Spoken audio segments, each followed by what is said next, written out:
Bobby and all you goons and mutants out there. Whew. Well, let me tell you, had a crazy week. Had a crazy couple of weeks, so you guys forgive me. This Princeton Reverb restoration has been cathartic. Here she warms up. Some single coil noise there, buddy.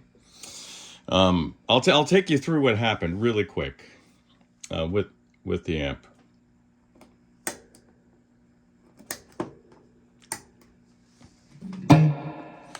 So at the end of the day, after the restoration, you did need a new tube in the V1 position and your phase inverter. The amp was barely even outputting anything, and it was an issue with the gain from the preamp, where I thought that there was something wrong with your speaker initially. I was like, man, this is a really quiet speaker, and I'm not used to that out of these little Princetons. Usually they're pretty gnarly. So probably hard to tell. Let me just turn a light on. There's no pretense here. There we go. So full restoration. The tubes in your power amp still good to go. Did a full cap job, all the electrolytics, rebuilt your bias board, then revised the layout a little bit, did a little bit of work with the ground scheme, just a little bit of hum in the background that I haven't been able to exercise from the amp. So take that for what it's worth. Your reverb has a ton of drive now. Before it was just barely audible. I took care of the RCA plugs for you, and she's good to go now. I did a nice cleaning on the cabinet itself, all throughout, and she just looks like a proper drip edge should look. And now she sounds like it too. So I got to tell you, you guys, why am I leaning on the signal generator so much? Well, because I can no longer bend the finger on my fret hand. These two bones have fused together after a surgical procedure. You can see it. The tip is drooping there. The extensor tendon is bound up through adhesions and scar tissue. So all that to say is, I can't bend this finger anymore, so I'm probably going to have to learn how to play left-handed, which will be, you know, a cool challenge if I want to continue playing. Otherwise, you'll have to suffer through what you're going to hear. So.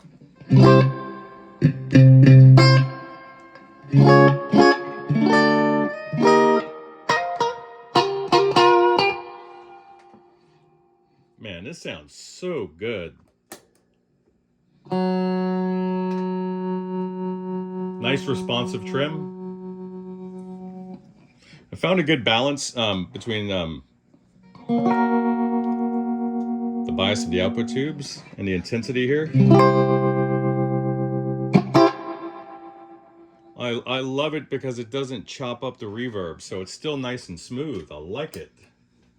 I like it a lot.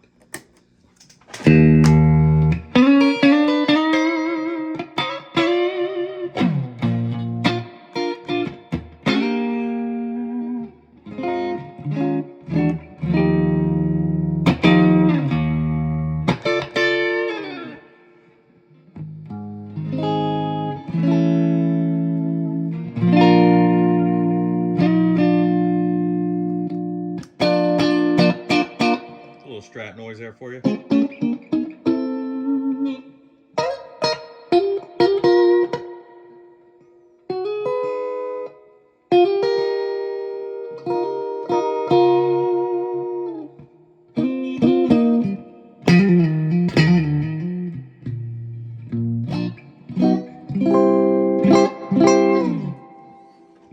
That's with the reverb drive on 3. Let's just go to 10. I was able to get a ton of noise out of that circuit. Check this out.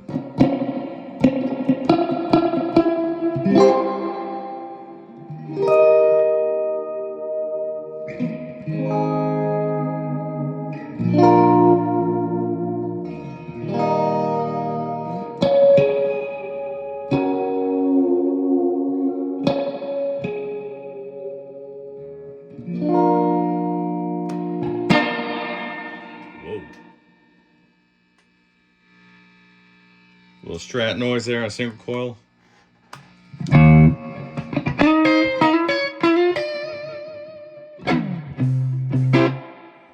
Nice breakup, it's rattling everything.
It's sad when you can't hit the chords anymore. Can't do the old bendy stuff. That's okay. So a little noise from the Strat. Bobby, thank you so much for letting me work on this project. I've taken it personally, like I do all these. Even you guys that send me the solid state PVs. I appreciate it. You know, this keeps me sane. This keeps me connected to music, even though I can't perform anymore. But I think I'm gonna try to switch hands. I'm gonna go for it, I think. And plus, it's an excuse to get new gear, right? I think so. All right, man. I hope this finds you well. I hope all you guys out there are well. You know, your family situations, your households. You guys make peace. If you're beefing in there, you're beefing out in the streets. Make peace. Reconnect with your family. Get out there. Talk to your mom and dad if they're still around. Forgive them. Forgive them for all the luggage that they gave you on the way out, because their parents gave them some. All right, take care, man. I don't want to give this amp back. It's so lively. So lively.